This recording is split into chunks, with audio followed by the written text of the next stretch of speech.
Hey, everybody, welcome to another episode of the Real Estate Investing Real Talk Show with your hosts, Sherwin G. And Tyler J. I always point the wrong way, too, by the way. Which way? Which way? My camera's that way. Which way are you supposed to point? I don't know. We got Tommy and Jeff down. We'll have Tommy and Jeff down below. Yeah, so great episode we just recorded with our good friends, Jeff and Tommy, who are general partners in the multiple syndication deals, primarily in Phoenix. And you want to talk about kind of like what we talked about, Tyler? Yeah, I mean, it's really cool. We kind of recapped how we all know each other, first of all, and it just kind of proves to you that an email here or an email there, 5 years ago can turn into like a pretty cool friendship and then even business partnership, which, I've done deals with Tommy and Jeff myself personally, as well as worked with them. And I've done deals with Sherwin too. So kind of a good example of just like getting out there, meeting people, sending that email and saying, hey, how's it going? Great to meet you. But yeah, I mean, I think Tommy and Jeff go in depth on kind of their first syndication as well as their first deal, which was a random deal out in Omaha, Nebraska, and they're based out here in California. So we kind of talk about out-of-state investing, why going into big multifamily versus, single family, and then kind of their progression through the world of syndicating and being, responsible for raising capital for deals and how they met their partners and the structure between 506C versus 506B. So really cool, informative episode with Tommy and Jeff. Yeah. So great episode. We dove into a lot of those topics. I'm back now. I kind of disappeared for a split second there, but yeah, don't forget to like and subscribe, and hope you guys enjoy the show. Yeah. Enjoy, everyone.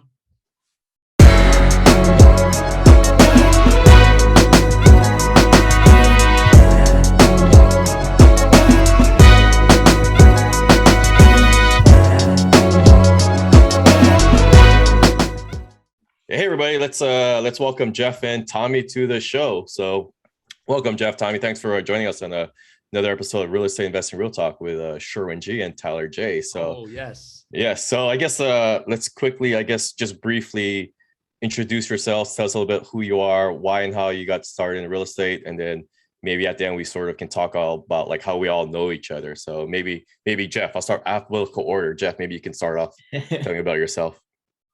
Cool. Hey, thanks for having us, guys. So the way I got into real estate was I am an engineer by training, and then I got my real estate license in 2014, doing it on nights and weekends, trying to make some extra money on the side. And then I was like, oh man, there's a lot of money in this industry. So then it kind of got me more into real estate.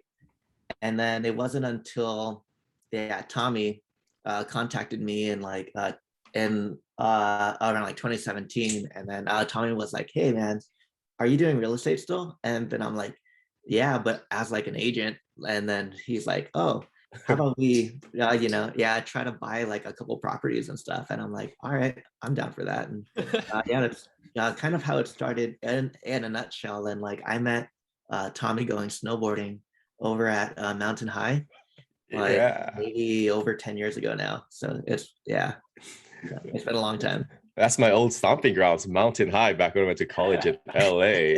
It should be called Mountain Ice compared to like other snow. But anyway, sorry. No, that's great. Wait, Jeff, so were you like pretty vocal maybe on social media or something that's saying, hey, like, by the way, like, how did Tommy know you were in real estate? Was it just because you guys were friends basically? Or was it like you had I don't know, how did he learn that about you being in real estate? So Tommy and I have like a small group of people that we go snowboarding with that are also into personal finance. Oh, sweet. And there's this one trip that we were on where we were talking about opening up a Roth IRA and getting all into personal investment, which is like a normal thing that you do after snowboarding, right? And I think it was in that conversation where I guess I mentioned that I was also doing real estate. I think this trip was in 2015, like around that time frame. That's when you know you're really an adult, when you start going on snowboarding trips talking about Roth IRAs. I got to go snowboarding with a different crowd, because the people I go snowboarding with do not talk about personal finance. It's to talk about something else, So I got to hang out with a better crowd. I got to hang out with you guys more. So no, that was great. So Tommy, you want to do a little brief intro about yourself and how and why you got started into real estate? Yeah, man. So like Jeff said, we met him on the hill. I was like, oh, Jeff's one of the most responsible and, personal finance forward thinking friends that I know. And so in 2017, I was still a public school teacher. So, we make a lot of money in public school. So I was like, oh, how can I, build my wealth while still teaching?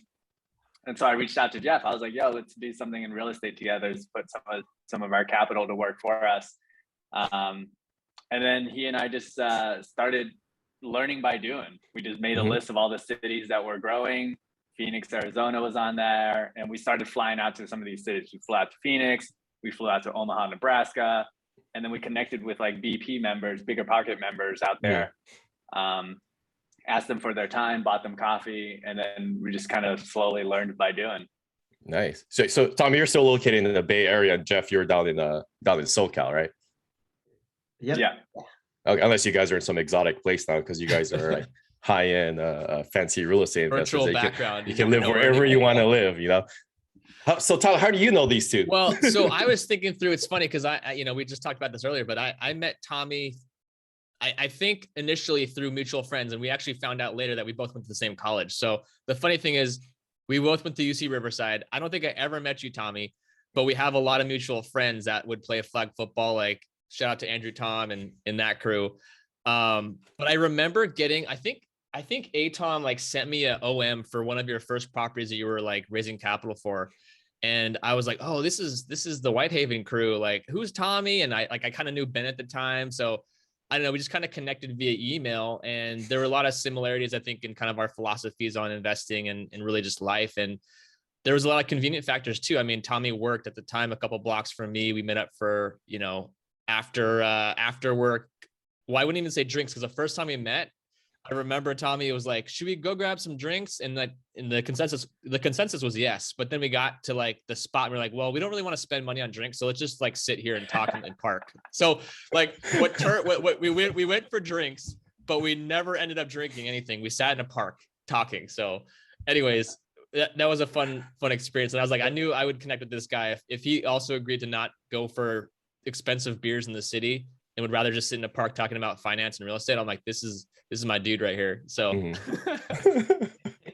that's good. That's interesting. And I was trying to remember how we met, because I know I met Tommy through Jeff. I know Jeff, I forget if we met through Bigger Pockets or you met one of my partners, Paul, or Matt, like on Bigger Pockets. We sort of connected because I know this is way back then when we started investing one of our first couple of deals in Stockton, and you were investing you were interested in one of those deals, and we got on a video call, and you're like, oh, I'll fly out and check out the property. I'm like, oh crap, this guy's a really serious investor because he's going to fly up and check out this property. But can you recall how we first met or how we knew each other? Was it through I forget. Yeah, me too. I think it was. Yeah, through Bigger Pockets. I think it might have been 2018, if I remember correctly, like maybe 2018 or early 2019. But it was like, I think it was Bigger Pockets, but I don't know exactly how we connected. I think that's how it was. And then it's just, but think about it, it was like 2018. That was like 3 years ago. And we never met in person until like just maybe like last year, right? When you guys came up and we had brunch together in the city. But we just kept in touch through emails, texting, calling, and it's one of those things you're trying to point out to like our viewers, like we met 3 years ago, and just casually just kind of touch bases. Hey, what are you guys working on? This and that, and then we kind of watch sort of like, I guess, our real estate investing careers kind of grow this past 3 years, and where we're at now, it's just amazing. It's like, man, I remember first meeting you guys. I was saying, Tyler, I was like, when I met you guys for the first time in person, like, these guys are cool. They have the same energy like me, and they love to snowboard. I love to snowboard. I need to get in their crowd. I need to infiltrate your snowboarding crew and start talking about personal finance on the hills and stuff like that after we do like some jumps and rails and all that stuff. But but yeah, I mean, it's just kind of those things where just get out there and network, because you don't know who you're going to meet and run into, and you find a connection with. I mean, Tyler and I met at a meetup that I went to right before my wife gave birth to my second child, and that was like my last meetup of the year. Last meetup before December COVID. 2019. I remember it well, man. Yeah. You came to the meetup looking for Brian Pham, and he wasn't there. I was the host. And I went there. I didn't want to meet Tyler. I know. He's got nothing to do, that guy. Yeah. So I don't know. But then that was a great intro, a little bit, but then, our focus here is kind of like multifamily syndications. So I don't know, was your guys' first real estate investment, was it a single family? Was it multifamily, or you just dove into like syndications right away? Well, actually, I gotta interject because I like the story of the fact that, well, knowing Jeff and Tommy's story a little bit, they decided to not go the single family route. Like you guys kind of went all in on like out of state large multifamily. So I'd love to kind of hear more about that first deal that didn't necessarily happen, but like the I guess the intention behind why just go straight into like larger multifamily instead of a single family, which a lot of people I think do. Yeah, I think in the early days when Jeff and I were talking, I was just, again, making a teacher salary, and then Jeff being so good, he's such a boglehead like index investor too, that like a lot of his capital is like parked in index funds, or was, that we were both like, hey, let's do commercial real estate because the loan isn't dependent on our W-2 income. Mm-hmm. And then there's also like some efficiencies with scale. Like if we're going to buy a single family and there's a vacancy, like, well, damn, we're going to be screwed. But if we buy like a 10-plex or a 5-unit, building, there's going to be some economies of scale there. Mm-hmm. And then Jeff can tell you all about Omaha, which is the very first deal that we got under contract for, and the one that we almost bought. Yeah, that was actually the first deal that we tried to raise money for, and like our like evolution, like it just kept on kind of changing. It was like initially we wanted to buy a single family, and then eventually we're like, okay, all the best deals are going to all of the local people there. So like, how do we try to compete on like another level, because all of the best deals are going to like a bunch of local players, and there's no way that we could try to compete against that. So how do we try to bring it up a notch? And that's how we just kind of naturally led into commercial real estate. And then as we got more and more into it, we really liked the fundamentals of it. And Omaha, Nebraska was like pretty much the first market that we did like a super deep dive. And our first deal there, we did like a bunch of searching. We were offered like a couple off-market deals, but the first one we got under contract was a 40-unit complex over in Omaha, Nebraska. Mm-hmm. And it's like off a street where there's like a coffee shop. It's and the purchase price was like $1.56 million. Mm-hmm. So it's like about 39,000 a door. Ooh, that's like 3 doors in California. Yeah. So wait. So why? You guys are California boys. So why Omaha? Did you guys have connections there? Why did you guys first look in that market in the first place? Yeah. Tommy read a book. Well, both of us did. But we're in Omaha because Tommy read a book. Yep, emerging markets. Oh, really? Yeah. And then after that, we made a spreadsheet of like a bunch of different markets and like a bunch of stuff that we were looking at, like the population growth, rent growth, how many permits are they pulling, and we try to make apples to apples comparison. And Omaha, Nebraska, surprisingly, was like at the top of that list. Mm-hmm. And then also us being bogleheads, we also really like Warren Buffett. Who's that guy? Who's that guy? And then he's also based out there too. So well, then that deal kind of led you, I mean not to give out the punchline in the conclusion, but the deal didn't necessarily close with you guys, but you did end up kind of meeting one of your future partners, which is awesome, right? So maybe talk about briefly how that first deal sets you up for life as we'll call them life in the GP world, in the syndication world. Yeah, so Jeff mentioned the research that we did in terms of different markets to explore. And before we got to Omaha, we were in Phoenix, Arizona, where we connected with Ben Leibovich, big online presence, big on Bigger Pockets community. And we had messaged Ben and was like, hey, Ben, can we buy you coffee? We know you live and invest out here. We just want to pick your brain on the local market.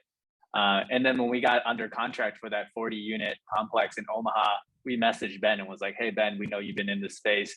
Can we pay you to like kind of mentor us and consult us through this deal? And so at the time, Ben's like, yeah, I'm actually working on my first syndication here. but like, I'm happy to give you guys tips on your underwriting and help you think through that process. And it was through that, working with Ben for those couple of weeks that he got a chance to see the work ethic of Jeff and myself. And then when that deal fell through, Ben knew about it and he was like, hey, I know your deal fell through, but since I'm working on my own syndication, why don't you guys come over here and help me now that I've gotten a chance to work with you guys and I know what you guys are about. That's awesome, man. So you just contacted Ben just out of the blue. You had no prior connection to him, not a friend referred you. You're just like, I'm just gonna contact him and see what happens, and kind of went from there. Yeah, I was like, worst case scenario, he doesn't answer me because he's like, on 4 different Bigger Pockets podcasts or whatever. Yeah, and it's like best case scenario, he'll give me like 15 minutes of his time and we buy him free coffee and you just ask him about Phoenix. And that was it. That's perfect. Just do it. That's awesome. That's great. Mm-hmm. Yeah.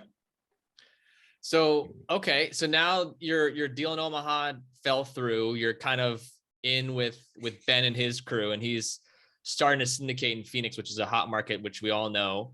What was kind of your first role with Ben and his team at Whitehaven? Yeah, Jeff, you want to take this one? Oh yeah. So pretty much, we were trying to do anything we could in order to try to get on his team. So we were like, we just got out of contract on a 40 unit. We can help with like, raising capital, IT, any, like the legal stuff. So on the first deal, so he primarily at that time he primarily needed help with capital raising, and coming out of that Omaha deal, we had a bit of experience because we were also trying to raise capital because we didn't have all of the capital that we needed to close on that. So pretty much we were brought on initially to raise capital on that deal. And when you're raising capital for like the first time, you always like imagine like, okay, I know this guy and like he's gonna invest and he's big. Like I know for sure. He's bringing $3 million. He said he's ready to pull the trigger, right? And then it never happens. Yeah. So, but I remember one thing I think Tommy, I was gonna say one thing Tommy and Jeff taught me and made me realize too, because they were, when I was trying to help raise capital in some various areas as well, they were like, the people that you think are going to bring in money, most of the time don't. And the people that like, you don't expect to bring in capital do. It's such a weird kind of, concept to wrap your brain around. But I remember that going through that similar experience where you think someone's like going to be in on your deal and then they back out at the last moment. And then just like a random friend or a family member or some connection, like out of the blue at the last minute, it's like, yeah, I'm in. It's just like, it's so funny how that kind of pops up sometimes. Yeah. And for me, it was kind of like, like having your friends invest with you. That's it's a relationship, right? Now you have a business relationship. Now have your buddy from college or high school investing with you.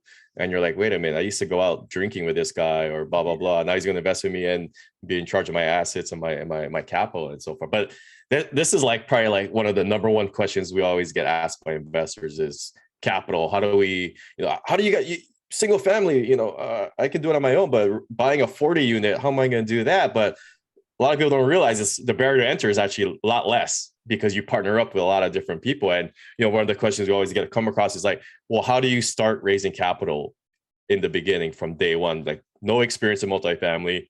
This is your first deal and so far. How does one get started in raising capital? A lot of the first answer is start with your friends and family. I don't know if you guys started with a, similar approach or not, Yeah, I think for me and Jeff, it was like, okay, we will only raise money if we feel that we can put our own money in this deal. And that's what Jeff and I did. Jeff and I were limited partners in that very first deal, as well as general partners.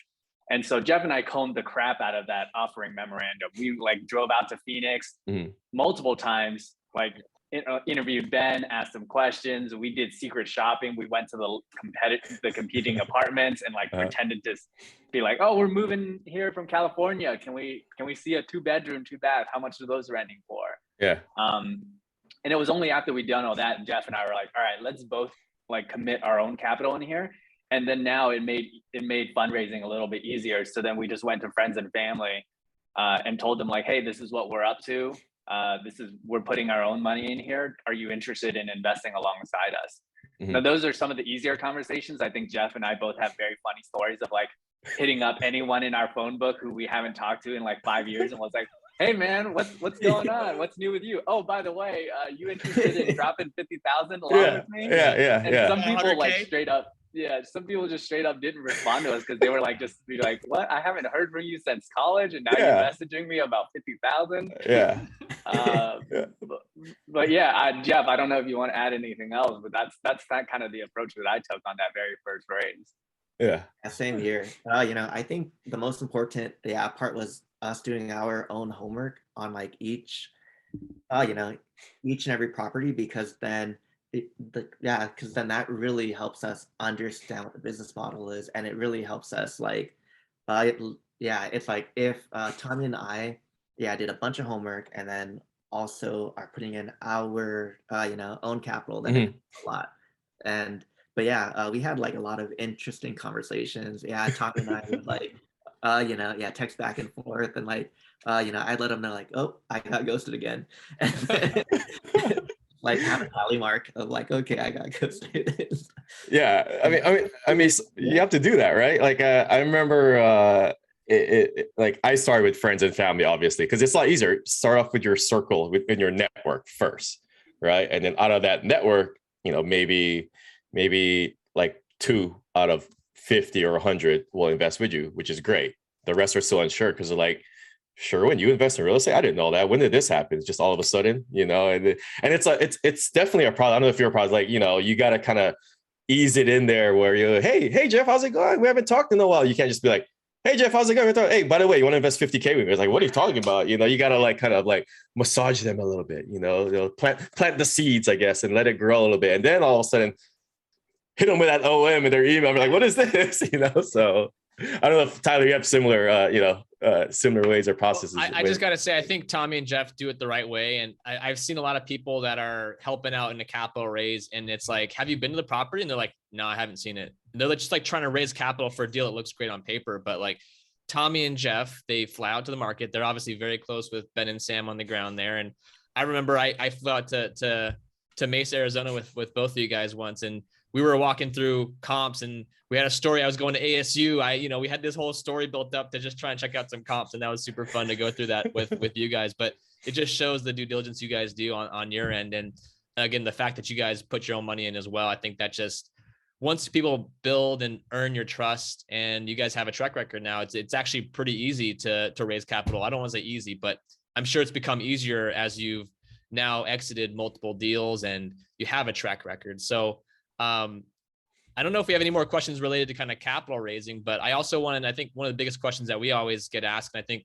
you guys do as well, is kind of going to the structure of how these syndications work from a legal perspective. So like the question always is 506C versus 506B. And I know you guys have kind of, worked on both sides of that type of structure. So I'm curious to hear, maybe your take on the pros and cons of both, I guess, maybe like the pros and cons of a 506C versus the pros and cons of a 506B. Yeah, it's interesting because this came up because I think Tommy and I, you were kind of like emailing back and forth, and you're asking if, I've done syndications where we did 506C offering, and, all our syndications have been 506B offerings, and we eventually maybe want to go to C, but then you're like, I don't know if it's worth it, man. So, and we kind of left at that. We're like, oh, that'd be a kind of good question on the show, and kind of talk about the pros and cons, and maybe from your experience, raising, both 506B and 506 offerings. I guess we should distinguish what's the difference, right? Well, I'll also say one way to remember that I have thought of, or maybe someone gave it to me, but 506B as in buddy, like your friends, like a friend can come in who doesn't have to be accredited, versus 506C for accredited. I guess that's the way I remember, but I don't know if that helps people remember, but that's my method. Yeah. No, I like that. I like that acronym to remember. So the Whitehaven's team has, we've done 6 deals. We're working on a 7th right now. So 2 of the 7 have been 506C, which are our 2 most recent ones. And the reason why we switched over is because having a partner like Ben Leibovich, who has such a big online presence, big on bigger pockets, he's able to raise capital from people that he doesn't have existing relationships with. So people that he aren't buddies with. And so that's one of the reasons why we made the switch to 506C. It also gave me and Jeff a little bit more flexibility to, we don't need to grab coffee or have an extended phone call with referrals that come in. Because now the investors that we have, because we have such a good track record, a lot of our new investors are coming in from referrals. So 506C kind of takes off some of the establishing the relationship work from there. One of the things I do miss about 506B though is the ability to work with non-accredited investors.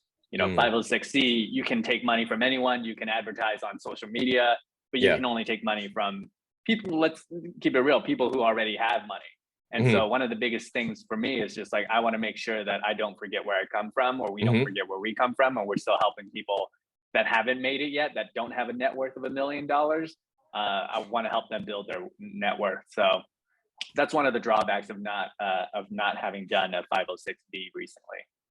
That's awesome, man. That's a great explanation, because a lot of people don't know, like 506B offering you need a pre-existing relationship with that investor, and whether that's through emails, through texts, through calls, through coffees, through meeting up at a restaurant or whatever. But you kind of need that, and part of the benefit, like you mentioned, like you get to know that investor, right? You get to know why they want to invest, what's their goals, and kind of structure a deal and let them know about deals that will benefit them, to reach their goals, versus a C, like you mentioned.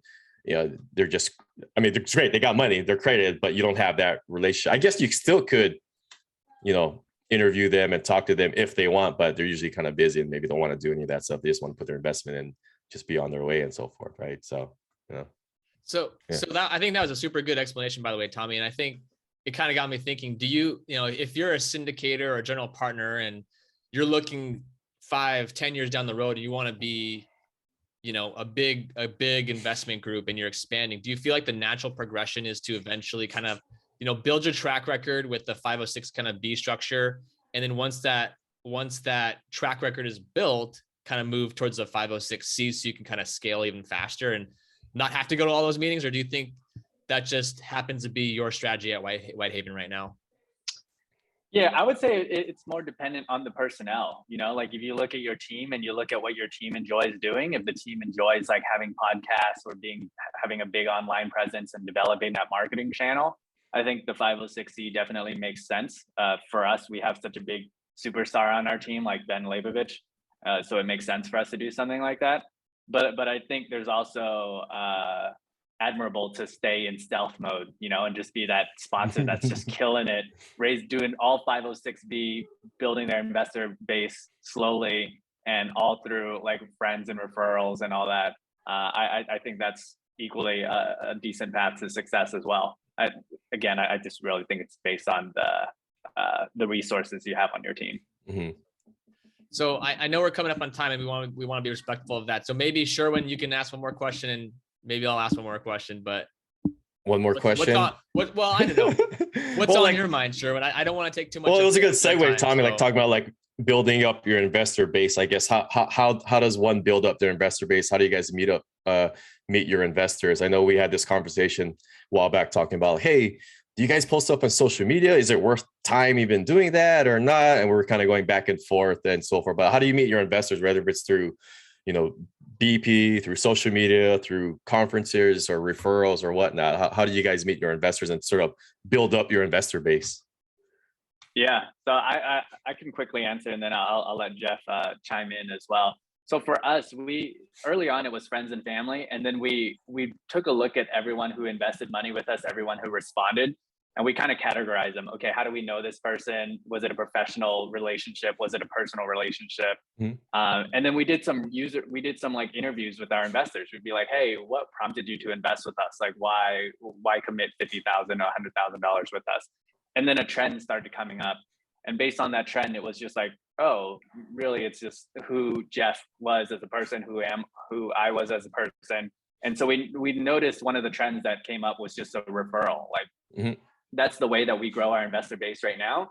And the way that we grow our investor base right now is just one, asking for referrals, and then two, just delivering on on a very good investor experience. Mhm. So one, obviously that's delivering good returns, but two, that's delivering on like very good communication.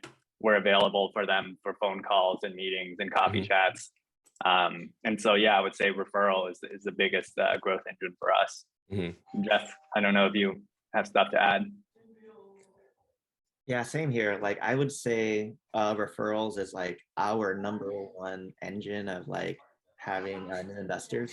I think, yeah, Tommy and I have like different kind of circles, and then I think that helps as well. Like with me, a lot of my investors are just people I used to work with, or yeah, friends of friends, and it just naturally grows. Social media, for me has not been super effective in a sense where I'm getting new investors, but more so just to let the people I know what I'm doing, and then that way when they're talking to someone else, then if they drop my name, then it's like a lot stronger. Yeah, super. I know you guys brought, when we had breakfast, you guys brought that up. That's what I love about you guys. You guys are analytical. You do like spreadsheets and studies and so forth. And you brought this up when we had brunch. So I was motivated myself. I said, I'm going to do this for my crew. So I did like, I think end of Q4 last year, I kind of got all our investors. I kind of categorized them, just try to track like, where did we meet these people? And it's interesting, like over 50, 60% were through referrals. Then I dove deeper, like, so how do we get referred to them? Where did I meet that person? Then we found like there's maybe like we call them like connectors. There's just one couple people that connected to a bunch of different people. And how do we meet that person? Was maybe through meetups or through bigger pockets. But the point was that like for me, I went to a lot of meetups back in the day because I worked in San Francisco, and coincidentally a lot of our investors came from meetups that I met maybe 3 years ago, that we just kept in touch, and they haven't invested, they didn't invest in 6 months and maybe 3 years later, they started investing with us. And it's like, I mean, that was where my focus was, I guess, if you go like to more conferences, you'll probably get more investors from conferences because you go to conferences all the time. But, I'm lazy and I want to do stuff from my pajamas. So it's like, I'd rather just be at home. And, Tyler has Tyler's a superstar on Twitter. He has like a huge social media following. And remember we talked like, is it even worth social media or not? Because how many investors are actually dropping a 50K check from Facebook that you met on Facebook or Twitter or LinkedIn? And, it's one of those things where you kind of plant the seeds and maybe you won't see it now, but maybe later on down the line, you'll see it. But I'm like you, Jeff, like usually I kind of leverage social media to kind of like, keep in touch with different investors to sort of like keep it active. Like, hey, this is what we're doing and so forth. I also have, like you guys do, is like a lot of newsletters that kind of shoot out to investors to kind of make sure, you're still communicating with them and keeping them up to date of what's going on with your projects, any new properties and new investment options and so forth like that. So I don't know. Tyler, you got anything to add about your social media? Because I know you're like Mr. Twitter. No, I mean, I think I've talked to Tommy, Jeff, and Sherwin a lot about this. And to your point, I think it's one of those things where it does take a lot of upfront work. I have seen kind of the fruits of my labor building a brand online, and people come to me with questions, and they eventually, some of them turn into investors. So I mean, I've seen the power of it, but I will say I don't even know how many hours a week or a year or years I've put into this to build it. And I don't know if it's technically been worth it, quote unquote, but I think always initially having an online presence is going to be powerful. It helps build your track record. It helps build some trust, and it does create opportunities to tap into people you may not have ever met in person. Like, I talk to people in the Midwest. I talk to people on the East Coast. Like, I'm never going to meet them at a meetup, but these are people that have found me somehow online, and they want to have a conversation about investing with me in the future. So the bottom line, I think for me, I've told all you guys, it's taken a lot of work, but it's been worth it for me. So, yeah, I think the one thing for the social media, we talk about, Tyler, like, don't go in there with the mentality, like, hey, I'm going to raise capital, posting stuff on Twitter or Facebook or LinkedIn. Just go in there thinking you're just going to add value. You go with that thinking, just add value, and you can reach a lot more people through social media that way. And then from there, see what happens, Yeah. But yeah, it's great getting the referrals, because that makes your job easier, and creating that investor experience so that investor you took care of will refer more people to you and their coworkers and their friends and so forth. And then from them, they'll refer more people to you and so forth. So have that little, that snowball kind of build, right? So That was my question, Tyler. What was yours? Well, I was just going to say, kind of wrapping it up. What's kind of next for Tommy and Jeff? Like, what are you guys working on now? And what's the future look like for you guys? And then also at the end, like, how can we get in touch with you if people have questions? Yeah, I think for us right now, we're just rolling with the Whitehaven Capital team. We've exited 3 deals last year in 2021, exited a deal before that in 2020, and then we're kicking off 2022 by buying a 163 unit complex in Phoenix, Arizona. So the team's out there continuing to grow, and Jeff and I are just helping to scale operations and scale investor experience, and continuing to raise money for that team. And you guys are specifically pretty much all in on the Phoenix MSA, right? That market. Yeah, it's we have competitive advantage out there with Ben and Sam living out there full time, so they have the relationships with the brokers, with all the players out there, and we have an in-house construction team that allows us to renovate at the speed that we do. And then Phoenix is it's been blown up. I think we certainly count our blessings and how lucky we are to be in a market where the tide has been rising and continues to rise. Yeah, you got there before it was hot. Everyone's trying to get in there now, right? Yeah, out there. Yeah. Cool. Anything on your side, Jeff, that Tommy didn't touch on in terms of what you're working on now versus the future? That's about it with us. So yeah, just trying to grow our company and trying to help out Whitehaven Capital as much as possible. Trying to add a bunch of value there as well. Nice. And I guess to shout it out, if you guys want to push your website or anything, or social media or anything, is anything you want to let our millions of fans know? Tommy's like, just whitehavencapital.com. That's it. That's where we hang out. You don't want to leave your personal phone number or anything? We can. No? Okay. You know what? If they really want it, I'm sure it's out there on the web somewhere. I'm sure they can use some prospecting tool to find my number. But I don't pick up unknown numbers anyways. So. Yeah. I don't know about you guys, but I've been getting a lot of just random spam. So many texts all the time now. It's just, hey, is your property available? Hey, how can I buy? I don't know how to get off these lists, but yeah, my mom has received calls in Hawaii asking about like my deals in Stockton. I'm like, how did you get my mom's number? And my name isn't even, it's under an LLC. That's under LLC. So I was like, how did you even get my mom's number to ask me if you want to sell our property in Stockton? I guess they just kind of weed their way through and try to, because my mom would tell me, hey, this person called me, I got their number. I go, don't talk to them, just hang up, so. Wow, that's impressive. I almost want to take that call just to be like, yo, how did you do that process? Yeah, because I want to do that kind of process. They should hire him. Yeah, no, but then it's funny. Then I tell my mom, next time you get these calls, get their contact and ask them if they have any deals for me.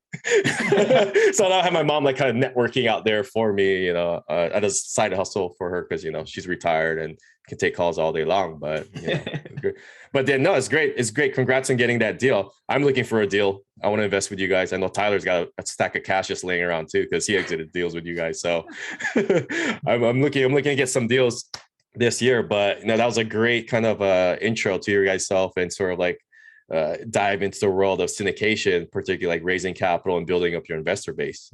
So yeah, thank you guys. Really appreciate your time today. Always good connecting and reconnecting.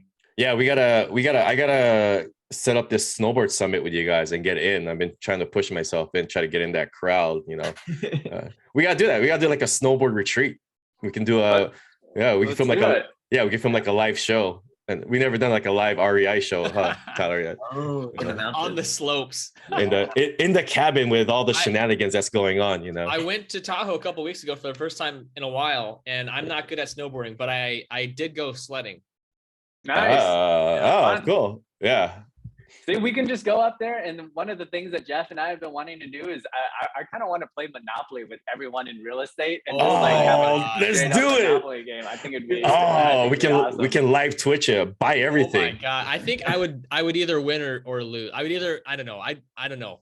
It's like I don't know how I'd be in that game. I don't know what my strategy would be. I feel like I would try to syndicate and then you want to buy with me? I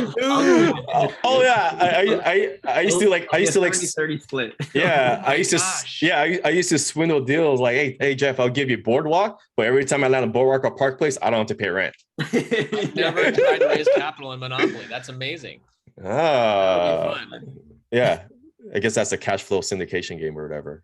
Yeah. But anyways, now we're diving into like, different territory. But anyway, so great having you guys on the call. I'm sure we'll chit chat again, probably focus on another aspect of, being a GP in the syndication and focus on a different subject then. So cool. Cool, guys. Good catching up with you. All right. Thanks, guys. Yeah. Having a Thanks, guys. All right. See ya. Yep. Peace. See ya. Yeah.